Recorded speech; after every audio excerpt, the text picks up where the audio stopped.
കത്തോലിക്കാ സഭയുടെ പരമാധ്യക്ഷൻ ഫ്രാൻസിസ് മാർപ്പാപ്പ കാലം ചെയ്തു. അന്ത്യം ഇന്ത്യൻ സമയം രാവിലെ 11:05 വത്തിക്കാനിൽ. വിയോഗം 88-ാം വയസ്സിൽ. പോപ്പ് ഫ്രാൻസിസ് ആധുനിക കാലത്ത് യൂറോപ്പിന് പുറത്തുനിന്നുള്ള ആദ്യ മാർപ്പാപ്പ.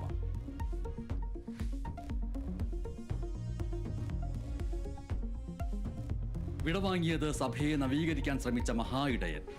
സ്വർഗാനുരാഗികളെയും ഭിന്നലിംഗക്കാരെയും ഉൾക്കൊണ്ടു. ലോക സമാധാനത്തിനായി ശബ്ദമുയർത്തി. അവസാന സന്ദേശത്തിലും പങ്കുവച്ചത് ഗാസയുടെ കണ്ണുനീർ.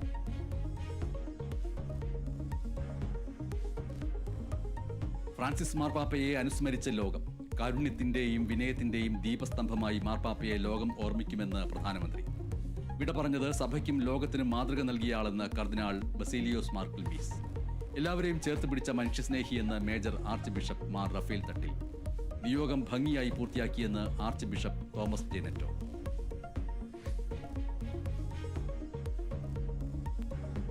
സംസ്ഥാന സർക്കാരിന്റെ 4ാം വാർഷികാഘോഷങ്ങൾക്ക് തുടക്കം. കാസർഗോഡ് മുതൽ തിരുവനന്തപുരം വരെ 1 മാസം നീളുന്ന ആഘോഷ പരിപാടികൾ. കേരളത്തിന്റെ അതിജീവനം ലോകം നോക്കിക്കണ്ടുവെന്ന് മുഖ്യമന്ത്രി പിണറായി വിജയൻ.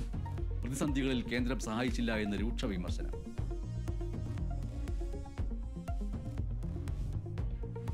ഷൈൻ ടോം ചാക്കോയ്ക്കെതിരായ ലഹരി ഉപയോഗ ആരോപണത്തിൽ സിനിമയ്ക്ക് പുറത്ത് പരാതി നൽകില്ല എന്നാവർത്തിച്ച് നടി വിൻസി അലോഷ്യസ്.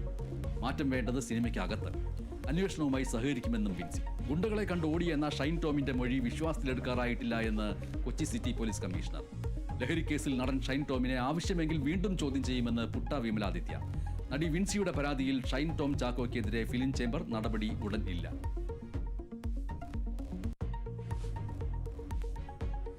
തിരുവനന്തപുരം അമ്പലമുക്ക് വിനീത കൊലപാതകത്തിൽ ശിക്ഷാവിധി വ്യാഴാഴ്ച പ്രഖ്യാപിക്കും. കൊടും കുറ്റവാളിക്ക് വധശിക്ഷ നൽകണമെന്ന് പ്രോസിക്യൂഷൻ. പ്രായം പരിഗണിക്കണമെന്ന് പ്രതിഭാഗം. 70 വയസ്സുള്ള അമ്മയെ നോക്കണമെന്ന് പ്രതി രാജേന്ദ്രൻ. നാടിനെ നടുക്കിയ കൊലപാതകം നടന്നത് 2022 ഫെബ്രുവരി 6-ന്. സ്വർണ്ണവില സർവകാല റെക്കോർഡിൽ. സ്വർണത്തിന് 760 രൂപ വർദ്ധിച്ച് 72,120 രൂപയായി. ചരിത്രത്തിലാദ്യമായി ഗ്രാമിന് വില 9,000 കടന്നു. ഗ്രാമിന് 95 രൂപ കൂടി 9,015 രൂപയായി. കോൺഗ്രസ് നേതാക്കൾക്കെതിരെ രൂക്ഷ വിമർശനവുമായി വീക്ഷണത്തിന്റെ മുഖപ്രസംഗം. കോഴിക്കോട് DCC ഉദ്ഘാടനത്തിൽ നടന്നത് നിലയ്ക്കും വിലയ്ക്കും ചേരാത്ത പ്രവൃത്തി. ഇടിച്ചു കയറിയും പിടിച്ചു തള്ളിയും പ്രസ്ഥാനത്തിന്റെ വില കളയരുത്. മുഖം കാണിക്കേണ്ടത് ഇടിച്ചു കയറിയല്ല എന്നും വിമർശനം.